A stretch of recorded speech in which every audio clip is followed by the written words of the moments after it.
we do not wrestle against flesh and blood, but against principalities, against powers, against the rulers of the darkness of this age. Who are these rulers? What are these powers? And what does it mean to wrestle against them? This video will dive into knowledge that has been passed down over the past 2,000 years. These are the tactics written down by the saints and preserved within Orthodox Christianity. In order to know how to cure a sickness, the first step is identifying it, so that the path to healing can be found and implemented. In the context of the spiritual life, the ascetic fathers and mothers of old define the cause of spiritual disease as the passions. A passion is a sin that has such impulse in one's life that it controls and impacts relationships with ourselves, others, and God. A sin is seen as a sickness and a behavior that incorrectly utilizes and perverts human faculties that are created for the good. A sin is not just failing to fulfill a moral code, but it is an act contrary to nature. These sins first develop as suggestions, then thoughts, then actions, then habits, and then impulse behaviors that warp reality. These perversions are usually self-gratifying, self-pleasing, and self-loving that end up destroying the natural selflessness and self-emptying love that man was created for, to live in unity with himself, his neighbor, and God. For instance, gluttony is a misuse of man's senses, overloading them through indulgence to please the self. This causes effects on the body, dulls the mind, and paralyzes the soul, perverting our nature. It corrupts the relationship with self by various physical ailments, corrupts the relationship with neighbor by hoarding and neglecting the poor, and because it dulls the mind and paralyzes the soul, assent and prayer becomes corrupted, affecting our relationship with God. Thus, Saint Maximus the Confessor, a 7th century monk, observed, "It is not food that is evil, but gluttony. Not the begetting of children, but unchastity. Not material things, but avarice. Not esteem, but self-esteem. This being so, it is only the misuse of things that is evil, and such misuse occurs when the intellect fails to cultivate its natural powers." While the saints and ascetics see these passions as enslavement, our, quote, advanced society defines a meaningful existence by self-gratification and feeding the passions because its aim is pleasure. To get in as much pleasure as one can before death comes to the door. The world is constantly creating stimuli to feed this goal, yet in such an evolved world, saturated with every pleasure imaginable at one's fingertips, these are more rampant now than ever. Time and time again, it has been proven that passions are not the way to freedom, but the way to enslavement, chaining us in the dark prison that the world has built around us. Therefore, in order to die to this world's death-dealing and enslaving ideology, we must turn completely against it and root out its vestiges that have done harm to our souls. The fight begins first off with a true examination of ourselves and a recognition that we are sick with the passions, even possessed by them, and need healing.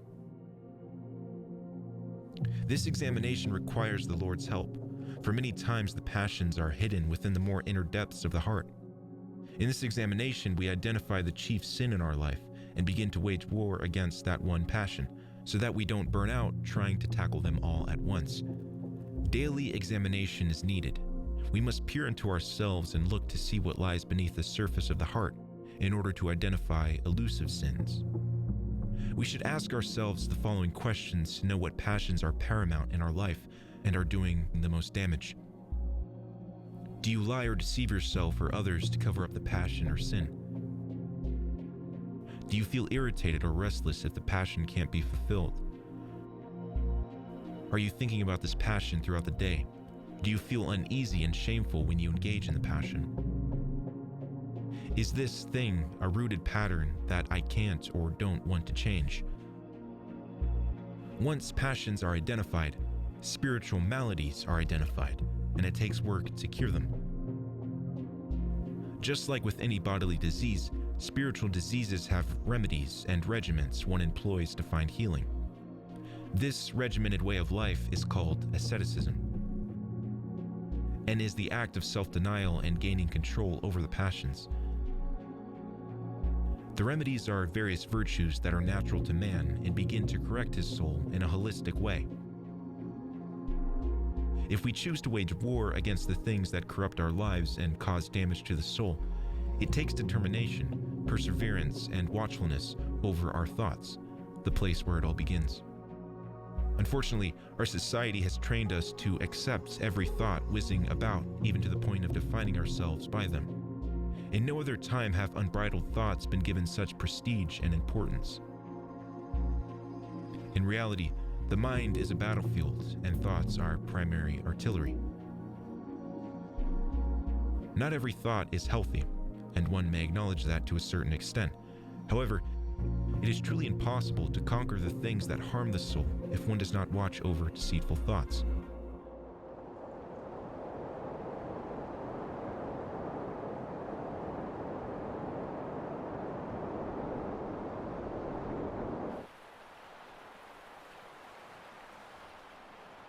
Saint Joseph the Cave Dweller, a saint of modern times, reflected, "Watchfulness is unceasing attentiveness, alertness, or vigilance, whereby one keeps watch over one's inward thoughts and fantasies, so that they don't enter the heart." Thoughts that provoke passions and ignite the craving for spiritually destructive behavior ought to be treated with contempt and immediately driven out from the mind. It is driven out by these remedies: ignoring the thought, praying the Jesus prayer, a version of which reads, "Lord Jesus Christ, Son of God, have mercy on me, a sinner," or acting in virtue contrary to the thought. When one is addicted to a certain passion, however, thoughts may ignite such a fire that it seems impossible to quench, even if one wants to. This is enslavement, but one has the power to break free. Below are the definitions of certain passions and the regimens and remedies one can use to gain this freedom. All cures have been tested through time by ascetics. However, one will also find great consolation in an experienced spiritual guide, a priest or wise layperson found in the Orthodox Church. These are the remedies of the Fathers to root out the passions that have captivated the heart.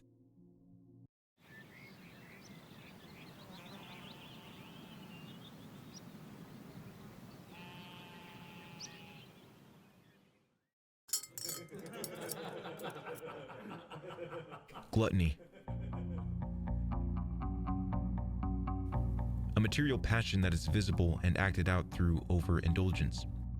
Gluttony can be the chief cause of many sins, as it is identified to be the principal sin of Adam in the garden.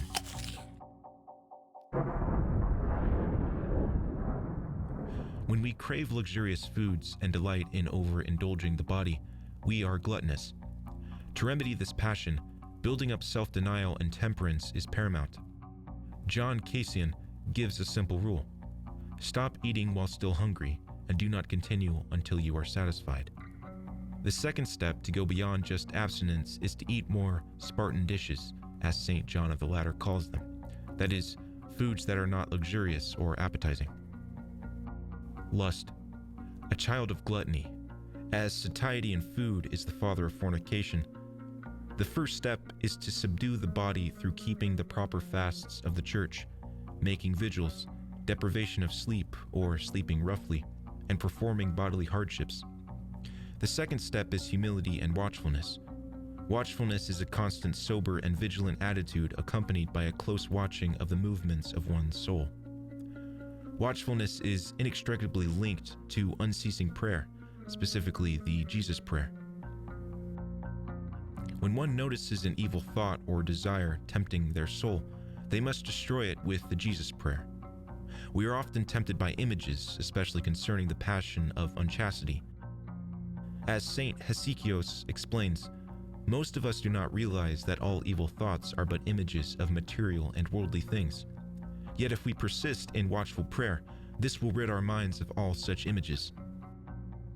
Purity of heart, the necessary partner of bodily asceticism, can be attained with watchfulness, the constant destruction of evil movements in the soul by unceasing prayer to Christ, and the humility to realize that only God can give us the power to carry out these supernatural feats. Once purity of heart is attained, the passion of unchastity will be defeated. Avarice. Saint Nilos points out that avarice is also related to gluttony, for the gluttony needs money first of all, so as to satisfy his ever-present desire, even though it can never be satisfied. The same saint also prescribes the following treatment: let us cure the passion of avarice through voluntary poverty. This is the first step: liberality and voluntary poverty. The second step is replacing our love for material goods with the love of spiritual treasures. This second step is acquired with the help of spiritual readings and contemplations, limiting what we allow into our soul, and accumulating only those things that elevate our soul. Avarice is closely connected to anger and irritability. Anger. Anger was given to ward off evil and achieve salvation. Fallen man goes against the insensitive power's natural purpose when he directs his anger towards his neighbor. Our love of pleasure also causes us to become angry when we are abruptly deprived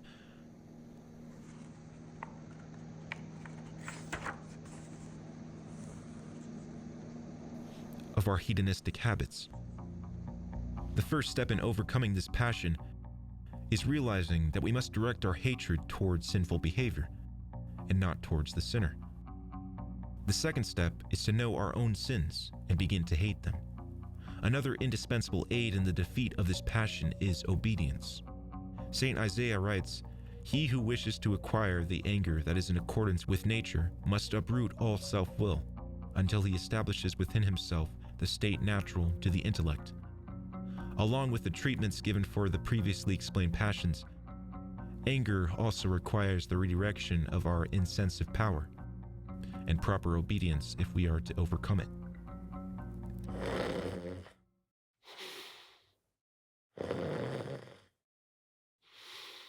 Acedia, a child of anger. This passion is characterized by a feeling of deadness to most activities, a lack of interest in the blessings of the future life, and an overall feeling of disparagement.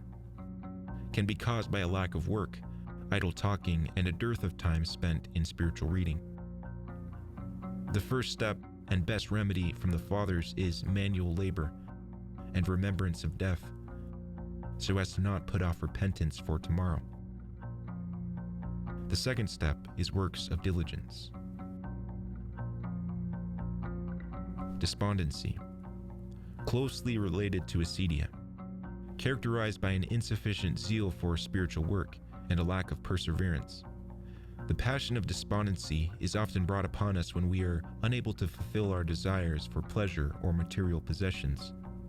This passion can also assail us after we have fallen from a high spiritual level into a sin such as unchastity.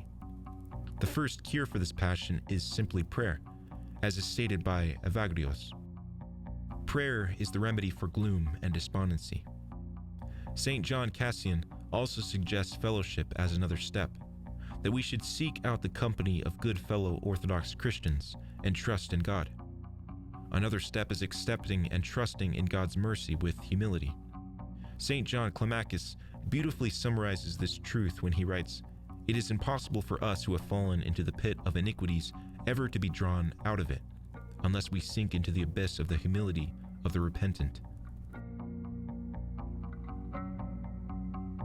Vainglory.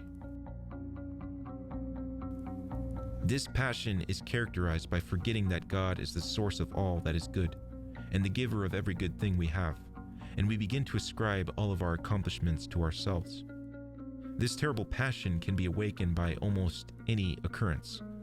It especially afflicts us after we do something good. Sometimes, the demons even allow us to easily prevail over one sin so that we might more readily become elated at this victory and then fall immediately into vainglory. The first remedy given by the fathers is confession. St. John Cassian points out that by revealing our thoughts, especially ones pertaining to the passion of vainglory, to our confessor, we obtain a swift victory over the passions. The revealed thoughts then wither and die, especially through persistent confession. St. Diadochos also gives us another cure for a specific cause of self-esteem. When, as a result of visits from some of our brethren or some strangers, we are fiercely attacked by thoughts of self-esteem, it is good to relax our normal regime to a certain extent. In this way, the demon will be frustrated and driven out, regretting his attempt. Watchfulness, confession, and attributing all that is good to God will bring one to victory over self-esteem and leave only the last and greatest passion remaining.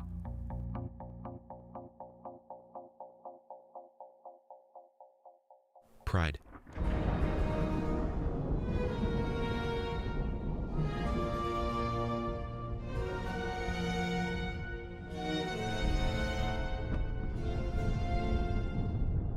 As a child is to a man, vainglory is to pride. Self-esteem is the short term, or momentary fall into prideful sins. In contrast, the passion of pride is the continual, unrepentant perseverance in this particular category of sins. St. Diadochos explains that pride can also be caused by God's withdrawal from us.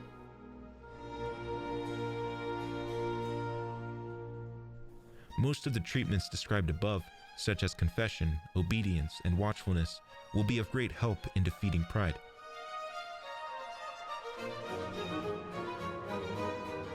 However, attaining true humility is ultimately the surest path to uprooting pride.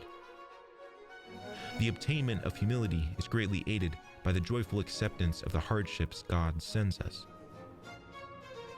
According to St. Isaac, God permits warfare to besiege us, that we may learn humility. The truly humble soul has defeated pride with God's help.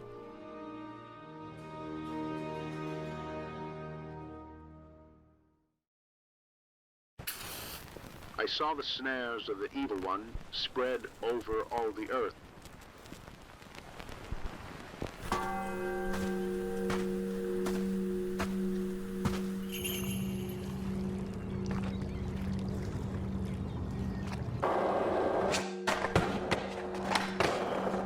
And I groaned, saying, "Who can escape such snares?"